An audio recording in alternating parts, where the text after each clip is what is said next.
The Memphis sun, usually a welcome golden glow, felt a little too bright through the big windows of Graceland's living room. Elvis Presley, the king of rock and roll, sat sprawled on a plush velvet couch, a half-eaten peanut butter and banana sandwich forgotten on a nearby table. Around him, the usual whirlwind of activity hummed. Calls coming in, people coming and going, the murmur of the Memphis Mafia planning his next move. But today, Elvis wasn't thinking about his next concert or movie. He was thinking about a little music box. Not just any music box. A very specific, antique, porcelain music box that he'd seen advertised in a small, dusty newspaper. Ad from an antique shop downtown. It played a tune his mother, Gladys, used to hum when he was a boy. A sweet, melancholic melody that always brought a lump to his throat. Gladys had been gone for years, but he loved finding little things that reminded him of her.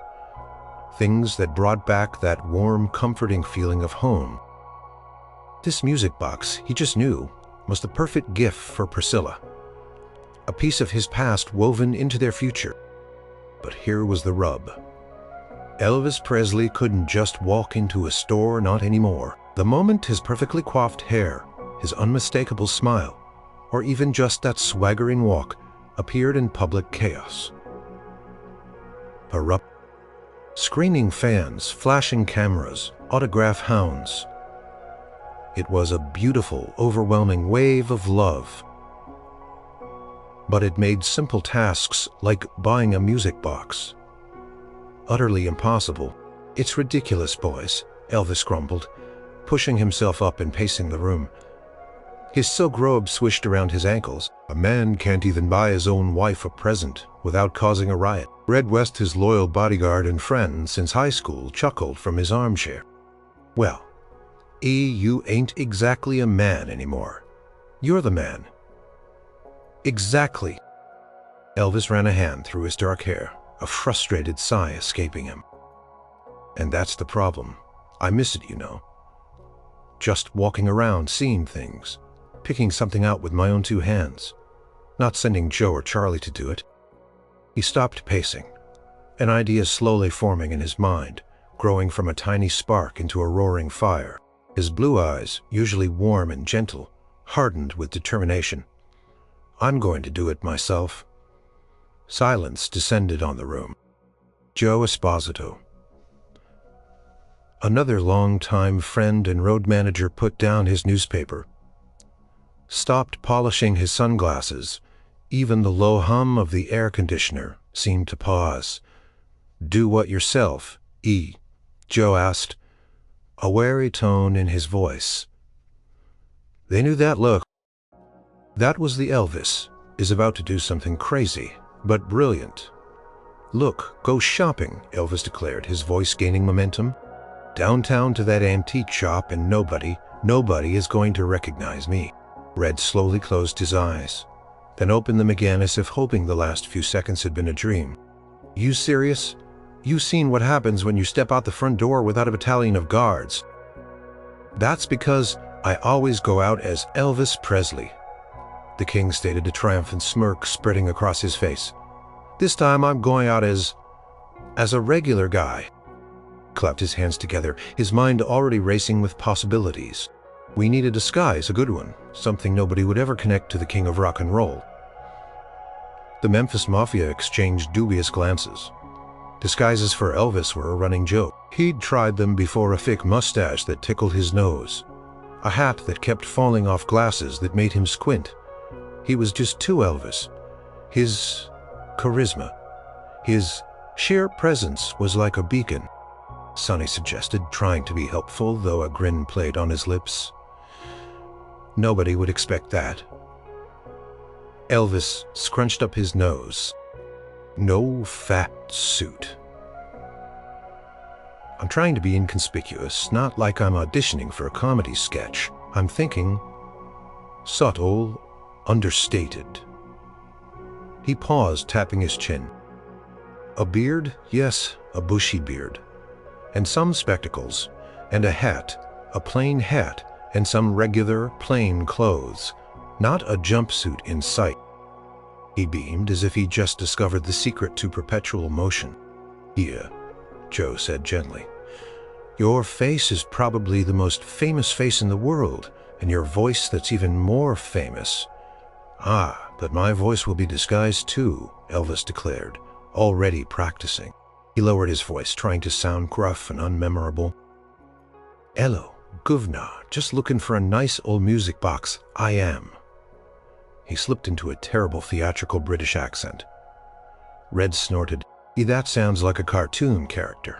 You'll stick out worse than a peacock in a pigeon coop." Elvis waved a dismissive hand. "Details, details. The point is, I'm going tomorrow, first thing. This music box is calling my name, and I'm going to get it for Priscilla, myself, and I'm going to prove that even Elvis Presley can be just a regular guy for a few hours. It'll be a grand adventure, and a secret just between us." The Memphis Mafia looked at each other, then back at their boss, who was practically vibrating with excitement. They knew it was a terrible idea. They knew it was doomed to fail, but they also knew that look in Elvis's eyes. When he got an idea in his head, especially one that involved a little bit of rebellion against his own fame, there was no stopping him. "All right," Joe sighed, pushing himself up. "Let's see what we can dig up for this disguise of yours. But don't say we didn't warn you when the whole of Memphis comes to a standstill." Elvis just grinned, a genuine childlike thrill lighting up his face.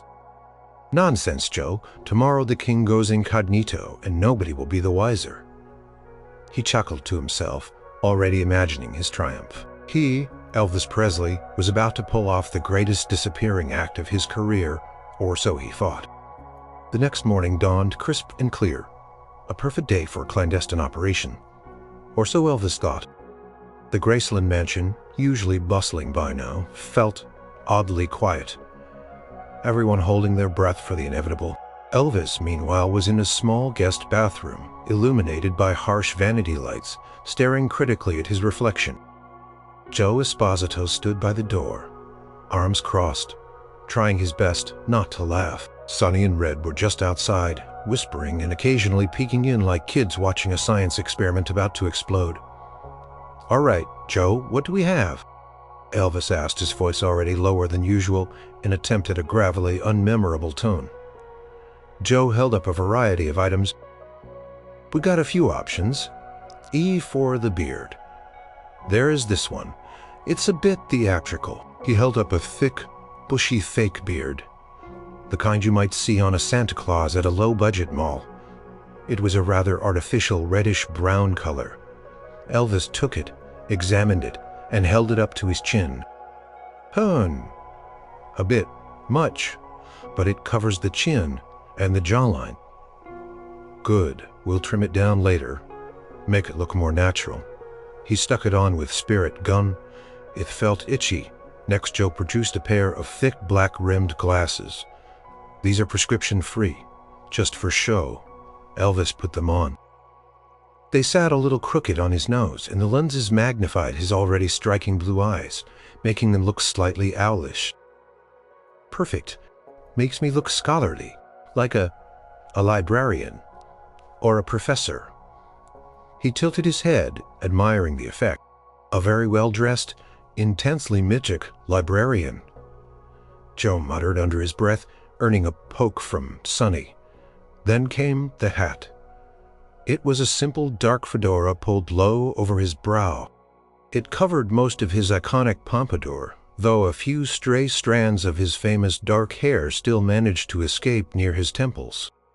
"Good, good. Keeps the sun out of my eyes and obscures my hair." He looked at the few escaping strands with dismay. Finally, the clothes. Instead of his usual flamboyant stage suits, or sharp civilian wear, Elvis had chosen something deliberately drab.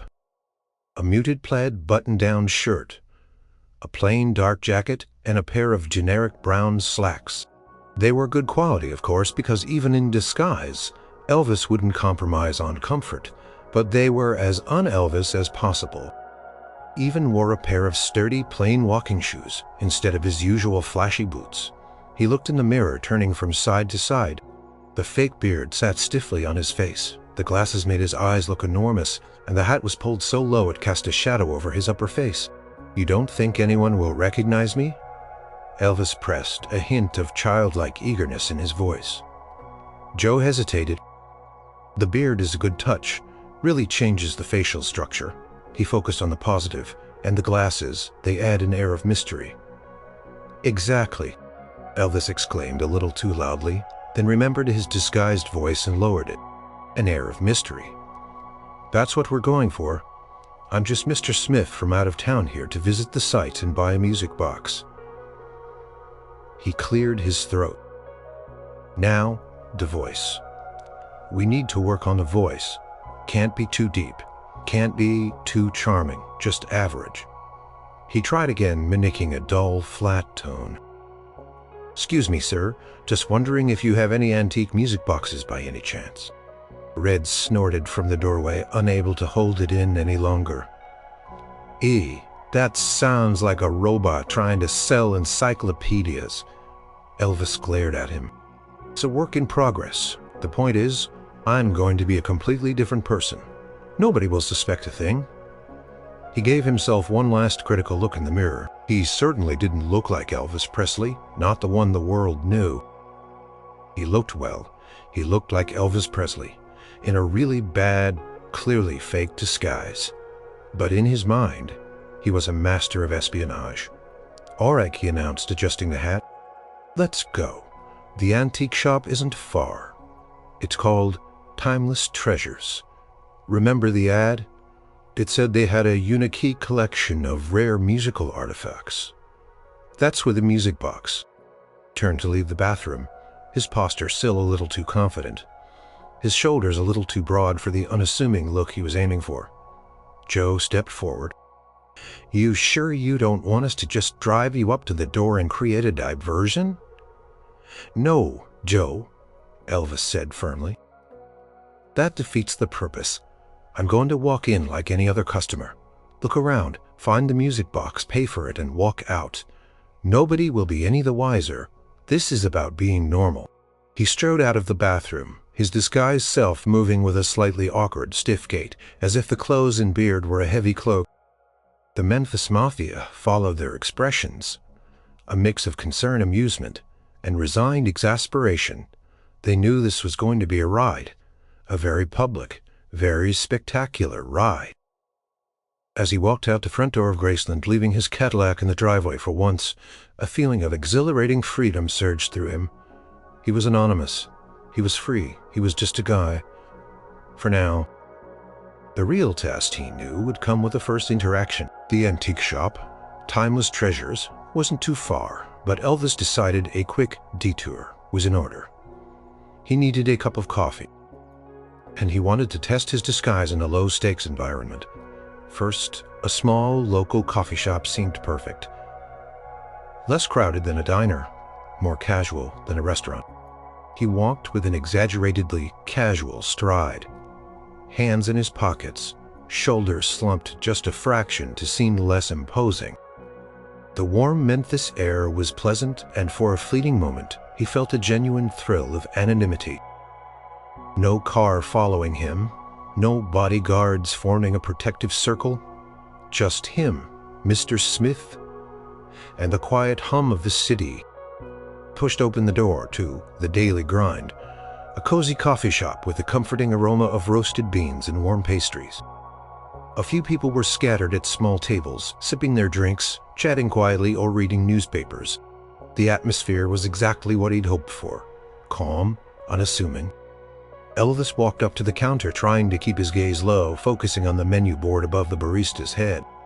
"Good morning," he mumbled, his voice an octave lower than usual, laced with the terrible forced British accent he decided on.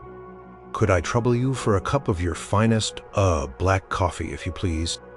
The young woman behind the counter, probably no older than 20, smiled politely. "Just a regular coffee, black. Anything else?" "No, that'll be quite enough, thank you kindly," Elvis replied, trying to sound as unmemorable as possible. He pulled out a wad of bills from his pocket, careful not to flash any large denominations. As she turned to prepare his coffee, her eyes lingered on him for a moment, longer than necessary. He felt a prickle of unease. Had she noticed something? He quickly shifted his weight, adjusting the brim of his hat. He paid for his coffee, feeling a slight tremor in his hand as he handed over the money. The girl's eyes darted to his hand, then quickly away. He tried to think of something mundane to say to cement his normal guy persona. Right then, he said, taking the cup, "Jolly good bit of a chilly morning, eh?" He winced inwardly. Jolly good. He sounded like a character from a bad play. The barista just gave him a blank look, clearly confused by his accent, and mumbled, "It's actually pretty warm out." Elvis chuckled awkwardly, a sound that was far too deep and resonant for his Mr. Smith persona. He quickly covered his mouth with his hand, pretending to cough.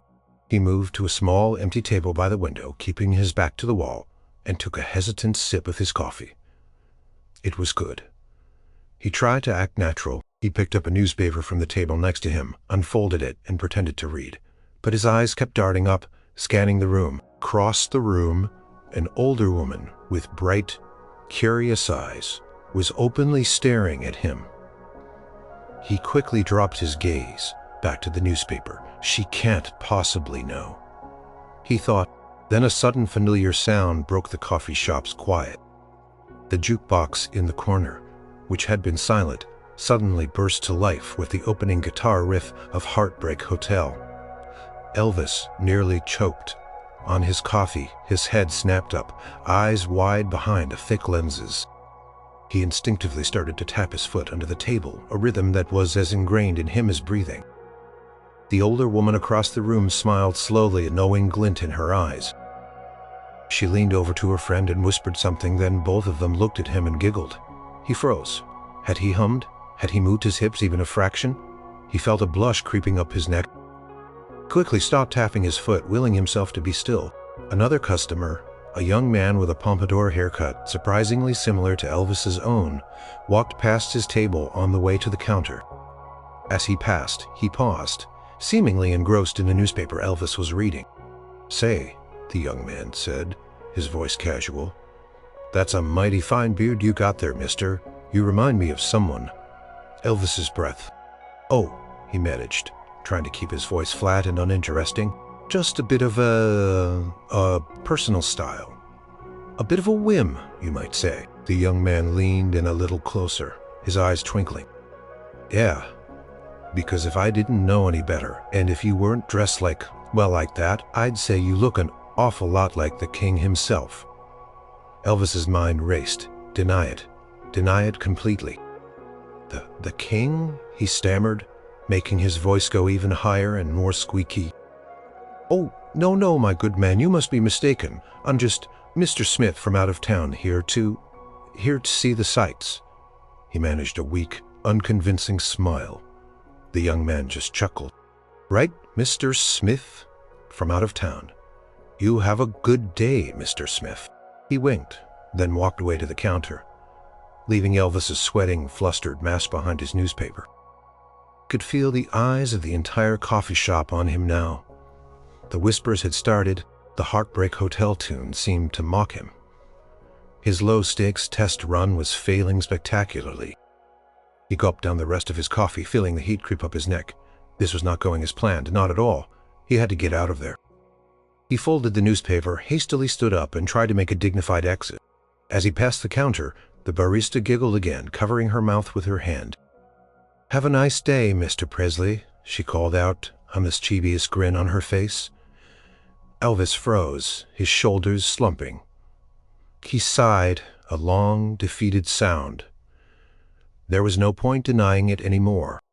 He just gave a small, sheepish wave over his shoulder and quickly walked out, the whispers and quiet laughter following him. The thrill of anonymity had lasted all of 10 minutes. He adjusted his beard, which suddenly felt incredibly hot and itchy. This was going to be harder than he thought, much harder.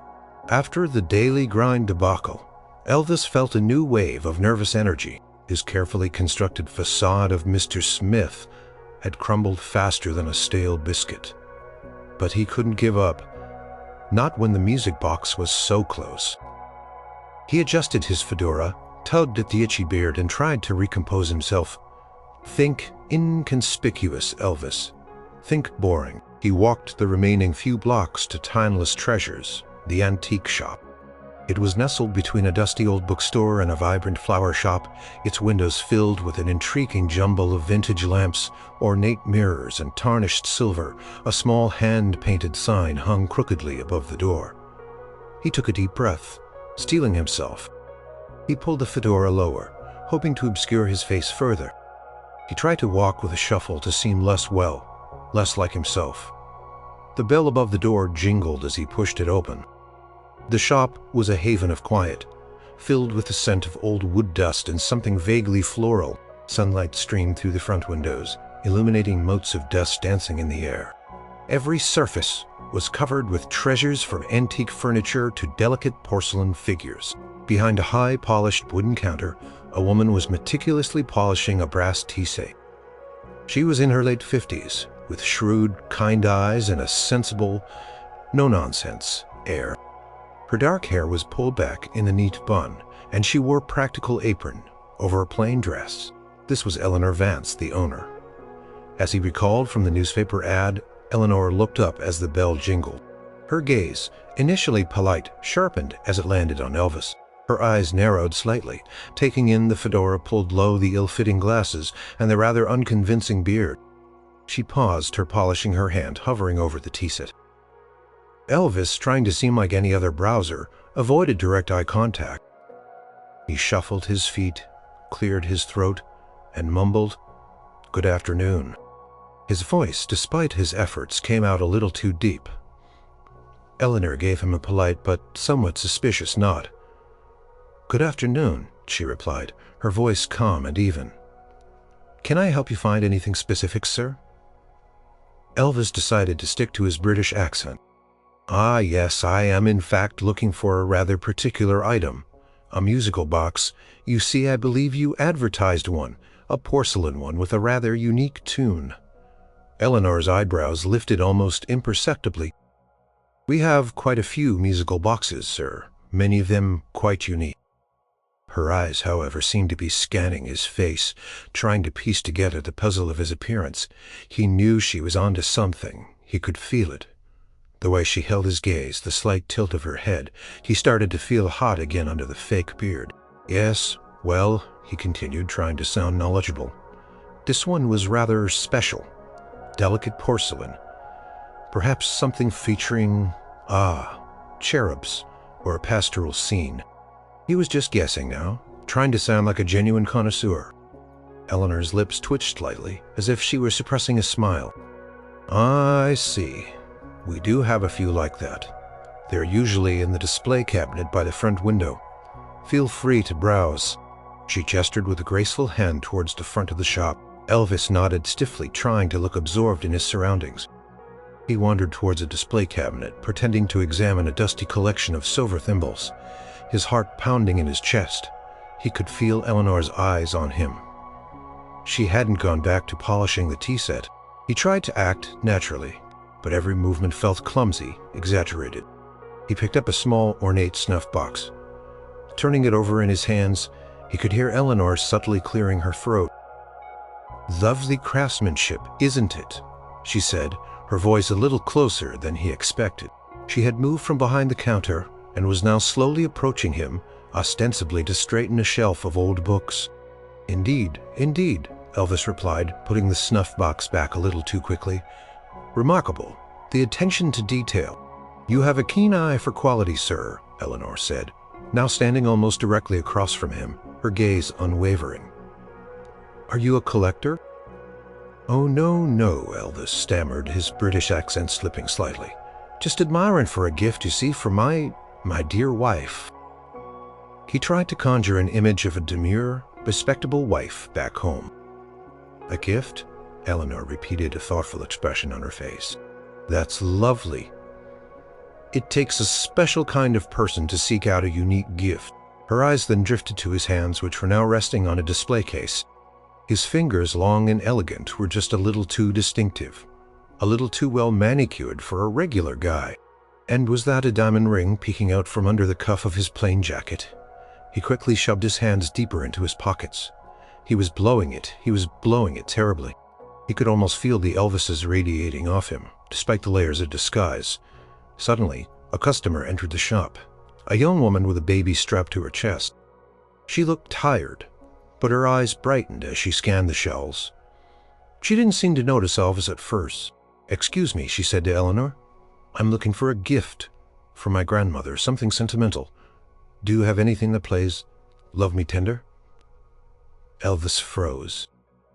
He could feel Eleanor's eyes flicker to him, a knowing smirk playing on her lips, his signature song. Of all the songs in the world, he felt like a deer caught in headlights. He forced himself to turn away, to pretend he hadn't heard. He began to hum under his breath, a tuneless off-key drone hoping to mask the situation. But the hum was too deep, too full of a natural vibrato that only one man in the world possessed. Eleanor just smiled. "I'm afraid not, dear," she said to the young woman. "But we have many lovely music boxes. Perhaps something else might catch your eye." She then turned her gaze back to Elvis, a look of amused exasperation on her face. "Now, about that porcelain music box, sir, perhaps you could describe the tune that would help me narrow it down." Elvis knew this was it, the moment of truth. He couldn't hum the tune without giving himself away completely. He was trapped. The Mr. Smith act was crumbling, piece by fake, itchy piece. He could feel the eyes of the young mother on him now too, a flicker of recognition in her tired gaze. The game, he realized, was almost up. Elvis gulped. Describing the tune was a trap. If he hummed it, or worse, sang even a few notes, it would be over. The melody, a soft old lullaby, was deeply ingrained in his memory, but sharing it would be like holding up a giant neon sign that screamed, "Itis Elvis." He cleared his throat, trying to buy time, his mind racing. The tune, yes, the tune he fumbled. It's quite unique, a bit melancholic, you see, and rather old-fashioned, like a whisper from the past. He tried to sound vague, poetic. Eleanor raised an eyebrow, clearly unconvinced. "Many old-fashioned tunes are melancholic, sir.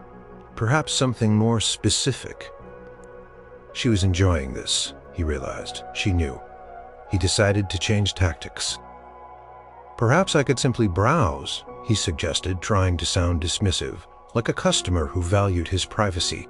"I'm rather particular, and I prefer to discover things for myself." "Of course," Eleanor said, a hint of amusement in her voice. "The musical boxes are in that cabinet, as I mentioned." She gestured again towards the large glass-fronted display case. "And we have a few more in the back, in the curio room. If you don't find what you're looking for here—" Elvis nodded, relieved to escape her direct scrutiny, turned and walked towards the cabinet, trying to maintain his regular guy composure. But his heart was thumping. He felt like he was walking on eggshells. He approached the display case, his eyes darting across the delicate collection of music boxes. There were grand wooden ones, tiny silver ones, and a few porcelain ones, though none immediately jumped out as the one. He leaned closer, squinting through the thick lenses of his glasses, trying to make out the details. Suddenly, a woman standing nearby, ostensibly admiring a collection of antique dolls, shifted her weight. She was holding a small brown handbag clutched tightly in her hand. As Elvis leaned in, she subtly brought her hand up, and a small, distinct click sound emanated from her bag. Elvis's head snapped up, his eyes behind the glasses. White, hushed whisper followed.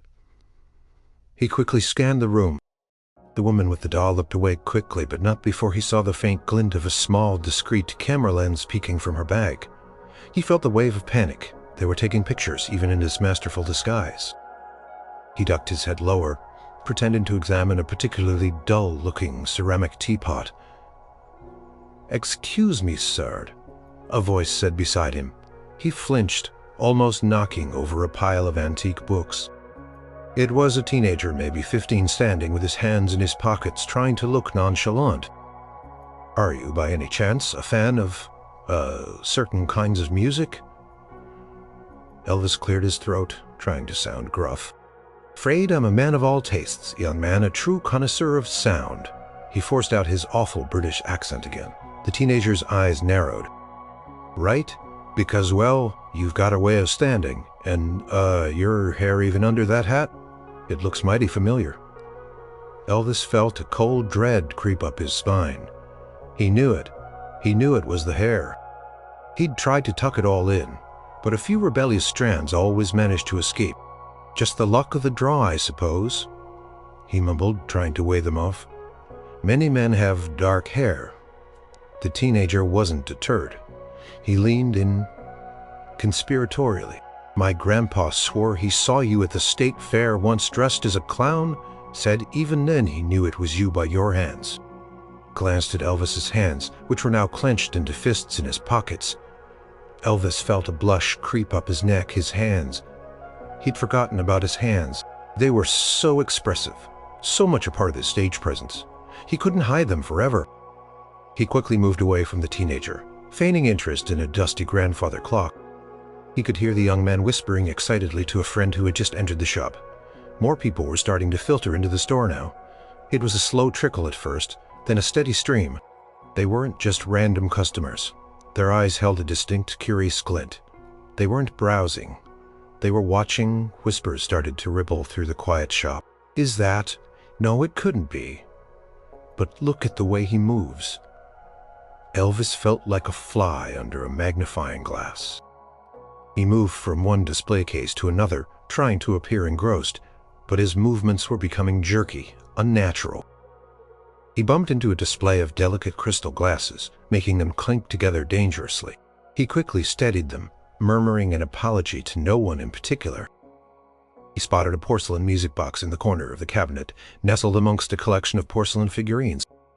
It was smaller than he imagined, but it was exactly as described in the ad delicate.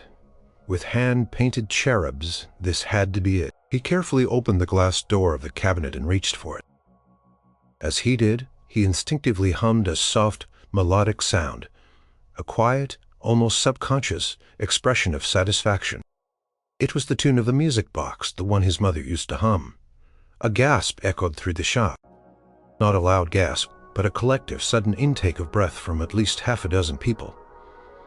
Elvis froze, his hand still hovering over the music box. He slowly turned his head, his eyes scanning the faces of the people in the shop. Every single one of them was staring at him, their eyes wide with recognition, their mouths slightly agape. Eleanor, the owner, was standing behind the counter, her lips pressed into a tight, knowing smile, a mixture of amusement and exasperation on her face. He had given himself away, not with a grand gesture, but with a simple private hum. The Mr. Smith disguise was now officially a joke. He could feel the attention, the excitement radiating from every person in the room. He was trapped. The spectacular failure was just beginning. The silence in the shop was deafening, broken only by the soft hum that still vibrated in Elvis's ears. Every eye was on him. The air thrummed with a strange mixture of disbelief and burgeoning excitement. He could feel his face growing hot under the fake beard, which now felt less like a clever disguise and more like a ridiculous furry mask. Eleanor, the shop owner, was the first to break the tension. She cleared her throat delicately. "Is that the one you are looking for, sir?" she asked, her voice calm, but with an unmistakable twinkle in her eye. Elvis slowly, reluctantly took the small porcelain music box out of the cabinet. It felt impossibly fragile in his large hands. He didn't answer her directly. Instead, he just stood there, the music box, cradled in his palm, feeling the weight of all those eyes on him. Then, a young woman who had been lingering near a display of vintage jewelry gasped aloud. "Oh my God," she whispered, a hand flying to her mouth. "It is him! Look at his eyes!" Elvis instinctively tried to squint, to make his eyes less recognizable through the thick glasses, but it was no use. The blue was too distinct, the gaze too intense. His eyes were famously the window to his soul, and that soul was currently screaming, "Elvis!" A middle-aged man, who had been pretending to examine a grandfather clock, abandoned his pretense and pulled out a small notepad and pen. "Mr. Presley?" he asked, his voice eager. "Would you mind just a quick autograph for my daughter? She's your biggest fan." Elvis felt a strange mix of embarrassment and resignation. He'd known this would happen, but the sheer speed of it, the way his disguise had disintegrated under the weight of his own presence, was staggering. He had truly underestimated the power of being Elvis. He sighed, a long, drawn-out sound that was undeniably his. He trailed off, knowing any further denial would be pointless, and frankly insulting to these people who had clearly seen through his flimsy attempt at anonymity. Suddenly, a group of teenage girls who had just entered the shop, drawn by the unusual buzz, let out a collective shriek. "It's Elvis!" one of them screamed, her voice piercing the quiet of the antique shop. "Oh my God, it's Elvis Presley!" The quiet, controlled chaos of the last few minutes instantly escalated. The atmosphere in the shop transformed from hushed curiosity to outright pandemonium. The whispers turned into excited shouts. People rushed forward, jostling each other, reaching out with outstretched hands, their phones suddenly appearing to capture the moment. "Elvis! Can I get a picture? Please, Elvis!" Elvis felt a surge of panic. He was surrounded. The small antique shop suddenly felt impossibly claustrophobic. He clutched the music box tightly. Worried it would get crushed in the growing throng, he instinctively took a step back, bumping into a tall, delicate display shelf filled with glass figurines. The shelf wobbled precariously. Elvis threw out a hand to steady it, his movements quick and graceful despite the panic. He managed to prevent the whole thing from toppling over, but a small ornate porcelain bird figurine tumbled from its perch, landing with a soft tink on the wooden floor and shattering into several pieces. A gasp went through the crowd. Eleanor, who had been watching the scene unfold with a mixture of amusement and growing concern, rushed forward. "Oh my!" she exclaimed, bending down to assess the damage. "I'm so sorry," Elvis blurted out, his British accent completely forgotten. His natural southern drawl, unmistakable and deep, filled the shop. "I didn't mean to, ma'am. I'll pay for it, of course, whatever it costs." The sound of his true voice, vibrant and unmistakable, had an electric effect on the crowd. It was like a spell. Any lingering doubt vanished. The screams intensified. More people outside, hearing the commotion, started pressing against the shop window, their faces contorted with excitement. "It is him," a chant. "Elvis, Elvis, Elvis, Elvis, Elvis, Elvis, Elvis." The fake beard suddenly felt unbearably hot and scratchy, and in a moment of pure unthinking frustration he reached up and tore it off his face. Came away with a faint ripping sound, revealing his perfectly defined jawline and famous dimple. Then he yanked off the ridiculous glasses, his piercing blue eyes now fully exposed, wide with a mixture of shock and reluctant acceptance. Finally, the fedora came off, letting his iconic dark hair slightly flatten from being under the hat spring free. There he stood in his plain clothes, but unmistakably, undeniably, the king. The crowd erupted. A roar of recognition and adoration filled the shop, vibrating through the very floorboards. It was a sound he knew well, a sound that usually filled stadiums. But here, in the cramped confines of timeless treasures, it was overwhelming, exhilarating and terrifying all at once. Flashbulbs started popping, dazzling him. People pressed closer, hands reaching out to touch him, to get an autograph, to simply confirm that it was real. The poor porcelain bird was forgotten. The music box was forgotten. All that mattered was that Elvis Presley, the king, was standing right there in front of them, in a small antique shop in Memphis. He just stood there, the music box still clutched in one hand, the discarded beard and glasses clutched in the other, completely exposed. The Mr. Smith experiment was officially, unequivocally, a spectacular failure. And the show had only just begun. The moment Elvis fully shed his disguise, the antique shop transformed into a concert arena, albeit a very small, very crowded one. The air crackled with raw energy. The roar of the crowd was deafening, a symphony of screams, shouts, and ecstatic cries. Flashbulbs popped like 1,000 tiny stars, momentarily blinding him. he was still clutching a music box in one hand, the mangled remains of his disguise, the fake beard and glasses. In the other, he had nowhere to go. The front door was blocked by a solid wall of eager faces pressed against the glass, trying to push their way in. More people were arriving by the second, drawn by the sheer volume of the excitement emanating from timeless treasures inside. The shop was a chaotic swirl of bodies. People pushed and shoved, trying to get closer to him. Could feel hands reaching out, grabbing at his plain jacket, his arm trying to touch him, to get a piece of him.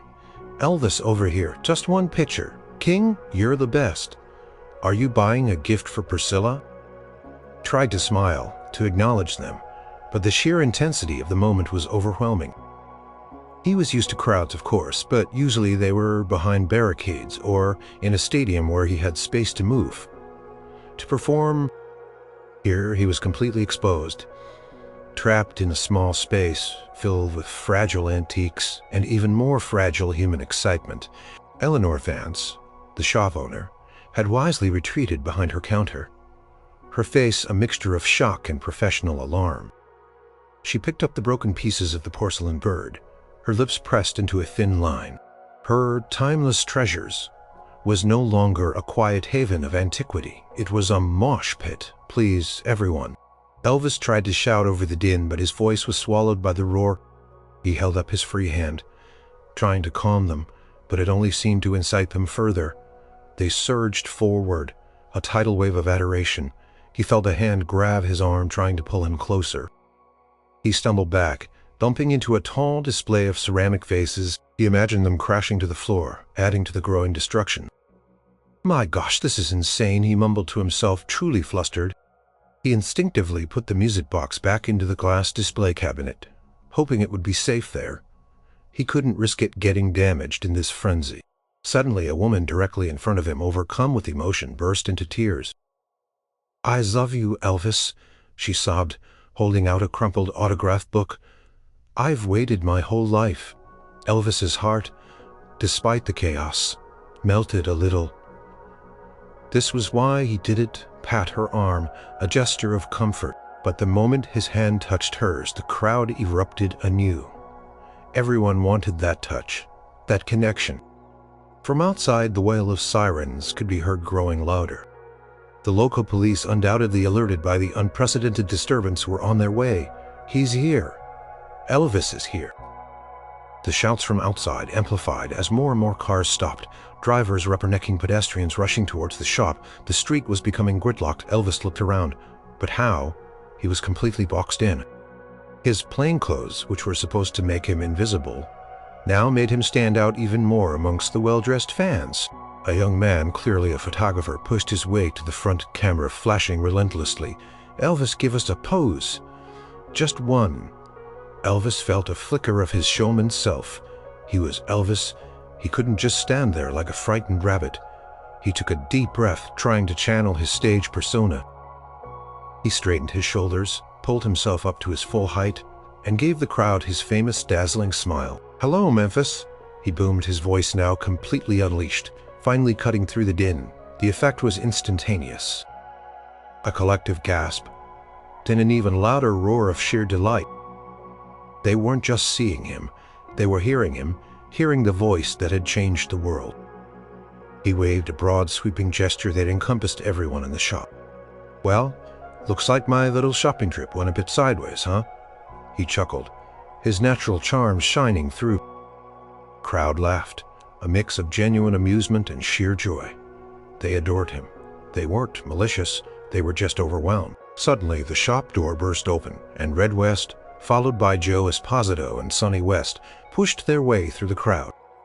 Their faces were a mixture of relief, exasperation, and "we told you so." "E? Are you all right?" Red bellowed, already forming a protective wedge around him. The Memphis Mafia had finally caught up, drawn by the spectacle from blocks away. "I'm fine, Red," Elvis said, though he was visibly sweating. "Just enjoying a quiet afternoon of shopping." He grinned, a mischievous glint in his eye, clearly enjoying the absurdity of the situation now that his friends were here. Police arrived moments later, their uniforms a stark contrast to the colorful chaos. Two officers, looking bewildered, pushed their way inside. "What in the world is going on here?" one of them exclaimed, surveying the scene. "It's Elvis, officer," someone shouted. The officer's eyes widened in disbelief. He looked at Elvis, then at the shattered porcelain bird. Then at the Presley? He asked, clearly dumbfounded. Elvis gave him a sheepish grin. "That'd be me, officer, just trying to pick out a gift." He gestured vaguely towards the music box in the cabinet. The officer rubbed his temples. "Right. Well, we need to clear this shop, sir." "And this street you're causing quite the stir." Elvis nodded. He knew. This wasn't just a failure of a disguise. It was a full-blown public event. The attempt at normal had backfired in the most spectacular and utterly Elvis-like way possible. With Red Joe and Sonny now forming a protective cordon around him, Elvis felt a strange mix of relief and renewed energy. The initial panic subsided, replaced by his natural showman's instinct. He was Elvis Presley, and even a spectacularly failed disguise was just another stage for him. "All right, folks, all right." Joe Esposito's booming voice cut through the remaining din, amplified by the sudden arrival of the police, who were now trying to push people back. "Everyone, please, let's calm down. Mr. Presley is fine, but we need to clear the shop." Crowd, though still buzzing with excitement, started to slowly obey the police, albeit reluctantly. They were still pressing in, but the immediate crush eased slightly. Elvis took a deep breath, scanning the faces in front of him. He saw adoring fans, some crying, some laughing, all just desperate for a moment of connection. His eyes met Eleanor Vance's across the shop. She was still behind her counter, still holding the pieces of the broken bird, but her expression had softened. She seemed less annoyed, more understanding. He felt a pang of guilt about the broken antique. He knew he'd have to make that right. And then some. "Now listen up, everyone," Elvis said, his voice carrying easily through the shop, no longer needing to shout. His true voice, the one that made women swoon and men clap their feet, was a powerful instrument. "I know this ain't exactly how I usually show up, all dressed up like this," gestured to his plain clothes, then picked up the discarded fake beard from the floor and held it up with a chuckle. "My Mr. Smith's disguise, bless its heart, didn't quite make it." A wave of laughter rippled through the crowd. They loved him, being self-deprecating, loved him, sharing a laugh with them. "Truth is," he continued, his tone softening, becoming more sincere, "I just wanted to come out on my own and pick out a special gift, something personal for my wife, Priscilla." A collective "ow-double-dubber-dubber-dubber" went through the crowd. "There's a beautiful music box here, plays a tune that reminds me of my mama. Gladys and I just had to get it myself, you know. Couldn't send someone else for something so special." His words hit home. The fans who adored his personal side as much as his stage persona felt a surge of understanding and affection. This wasn't about celebrity. It was about a son trying to honor his mother's memory and share it with his wife. It was relatable. It was human. "So, yeah, my disguise went south quicker than a goose in winter," he joked, still holding up the beard for emphasis. "But I guess there's no hiding from the best fans in the world, huh?" He winked, and the crowd roared again, now with pure adoration. The chaos hadn't fully dissipated, but it had shifted. It was no longer a frantic, free-for-all, but a shared moment, a collective happening. "Now, if y'all could just give me a little space," he said, gesturing around him. "I gotta try and pay for this music box and make amends for my clumsiness." He glanced at Eleanor, offering her a truly apologetic smile. "Ma'am, I am so sorry about that bird. Please let me pay for it, and for any trouble I've caused." Eleanor, touched by his genuine remorse, came out from behind the counter. She waved a hand expressively. "It's all right, Mr. Presley. Accidents happen." Her eyes, however, were still assessing the overall situation, though I do believe we've attracted quite a crowd. Indeed, outside the street was now a complete standstill. Cars were honking, people were cheering. A local news van somehow had already arrived. its camera lights blazing through the shop windows. The accidental reveal had officially become a national news story. Elvis just chuckled, shaking his head. Looks like it? Well, what's done is done. He walked back to the display cabinet where he had placed the music box. He carefully opened the glass and retrieved it. He held it up for the crowd to see. This little beauty is the culprit. Folks worth all the trouble, I reckon. He turned to Eleanor, a genuine smile on his face. So, ma'am, how much for this? And for that pretty bird I broke. He pulled out his wallet, a very ordinary-looking leather wallet, and fanned out a stack of bills. Eleanor smiled. The music box is $50, Mr. Presley. As for the bird, consider it a souvenir of this unforgettable day. She knew she'd get more publicity from this incident than from any broken figurine. Elvis's eyes widened. Are you sure, ma'am? I insist. Quite sure, she said firmly.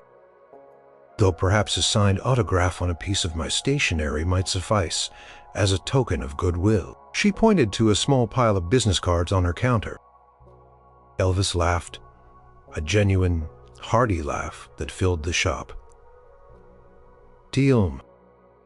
He walked over to the counter, took out a pen, and with a flourish signed not just one but a dozen of her business cards. Thank you kindly, ma'am. You got a wonderful shop here. The police, seeing the situation had become somewhat calmer, started to gently guide the crowd out of the shop, creating a pathway to the front door. All right, folks, show's over. Let's give Mr. Presley some space now. Elvis, the music box carefully tucked under his arm, and a fresh stack of autographed cards in his hand, started to move towards the door, flanked by Red Joe and Sonny. He looked at the chaos outside. The flashing cameras, the sea of faces, the blare of horns. It was exactly what he had tried to avoid, but somehow, now it felt less like a failure and more like just another day in the extraordinary life of Elvis Presley. He was exposed, yes, but he was also connected, and that, he realized, was a pretty good feeling, too. Stepping out of timeless treasures was like walking onto a stage, but instead of the usual lights and carefully arranged set, it was the raw, unfiltered spectacle of downtown Memphis. The street was now completely gridlocked. A sea of cars, people, and flashing cameras, news crews, alerted by the unprecedented public sighting, were already on the scene, microphones thrust forward, cameras rolling. Elvis, over here, Elvis, what brings you downtown, King? The sound was immense, a roaring ovation mixed with the blare of car horns and the frantic shouts of police trying to restore order. Red Joe and Sonny formed a tight perimeter around Elvis, guiding him through the throng. Elvis, initially overwhelmed, quickly found his footing. This was his element, after all. Not the quiet shopping, but the roaring crowds. He adjusted the music box more securely under his arm and began to wave a broad, genuine smile plastered on his face. Hello, Memphis, he boomed again, his voice carrying over the din. He stopped for a moment, letting the sheer energy of the crowd wash over him. Looks like my secret's out, huh? Laughter and cheers erupted. Posed for a few quick pictures, shaking a few hands that reached out to him. He even managed to sign a few more autographs on napkins and scraps of paper that were thrust his way, his bodyguards carefully ensuring he wasn't pulled into the crowd. I just wanted to pick out a special gift, folks, he explained, projecting his voice.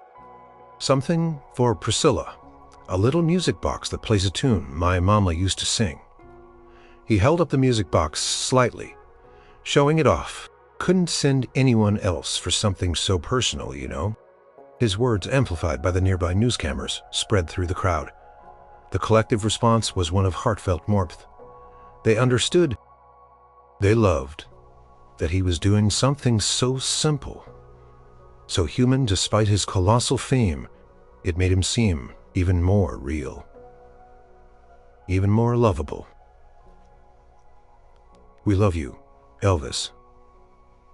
Someone shouted, thank you for being you. This wasn't the kind of adoring crowd that just screamed. It was a crowd that genuinely appreciated him, that felt a connection to him beyond the music. His initial embarrassment about the failed disguise faded completely. Replaced by a profound sense of gratitude, he decided to give them a little more. After all, they had shown up. He looked at the news cameras, then back at the crowd. Elvis on a street corner, giving an impromptu performance. This was beyond their wildest dreams. Red and Joe looked at each other resigned, but also a little thrilled. They knew there was no stopping him now.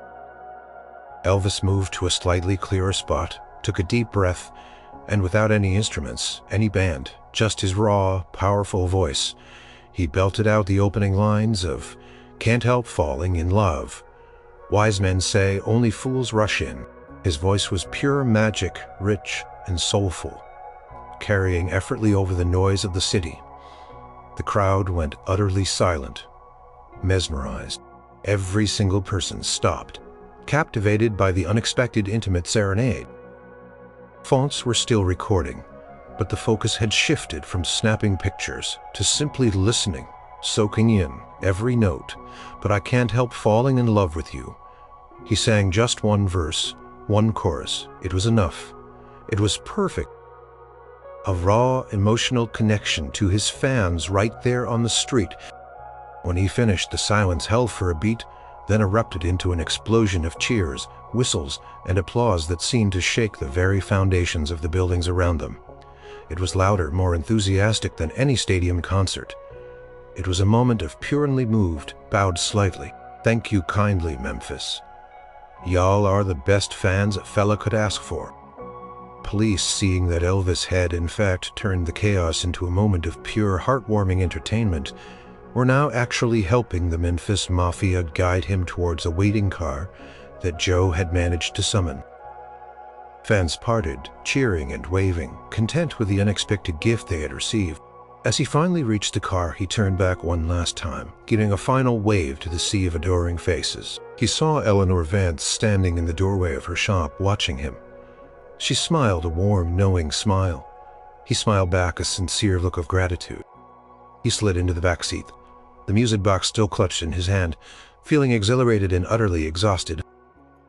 The car slowly pulled away, escorted by police, inching its way through the cheering crowds. "Well," Red said, shaking his head with a grin, "that was some quiet shopping trip. I reckon you caused more of a stir than any concert you've ever played."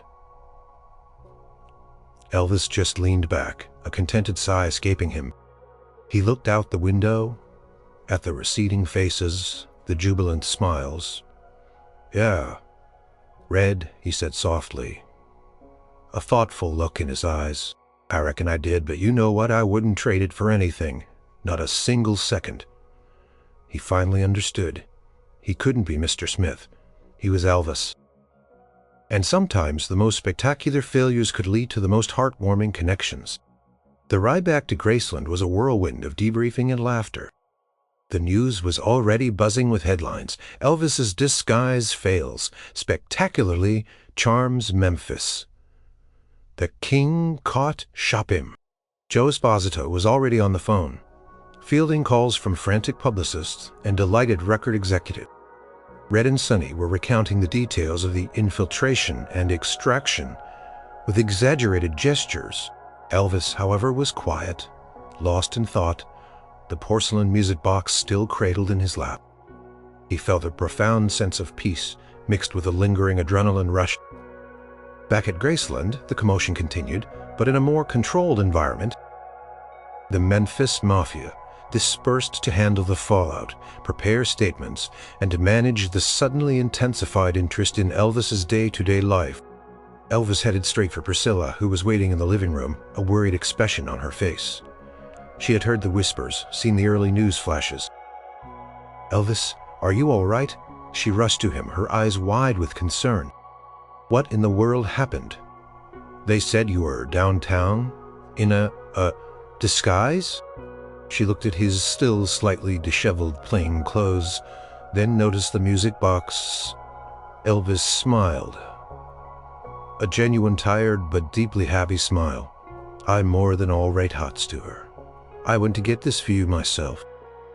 Priscilla carefully took the delicate box, her fingers tracing the hand-painted cherubs. "Oh, Elvis," she whispered. Her eyes, she gestured vaguely at the implied chaos. "I had to," Elvis insisted, his voice gentle. "It plays that tune Mama Gladys used to hum, the one that always made me feel safe. I wanted to pick it out with my own hands for you." Priscilla looked at him, tears welling in her eyes. She understood the sentiment, the deep personal meaning behind his seemingly reckless act. She carefully wound the music box. A soft, melancholic melody, sweet and pure, filled the room. It was the lullaby, the song of his childhood, the whisper of his past. She leaned into him, resting her head on his. The chaotic street, the screening fans, the broken antique, it all faded into the background. This was the true treasure. Later that evening, after a quiet dinner, Elvis sat alone in his study, reflecting. He looked at the discarded beard, glasses, and hat on his desk, relics of his failed mission. He chuckled to himself. He had truly believed he could be Mr. Smith. He had been so confident, so determined to prove that he could experience a slice of normal life, but he couldn't. Not anymore. The moment he stepped out, his very essence, his aura betrayed him. His voice, his eyes, his hands, his movements, they were all too familiar, too ingrained in the public consciousness.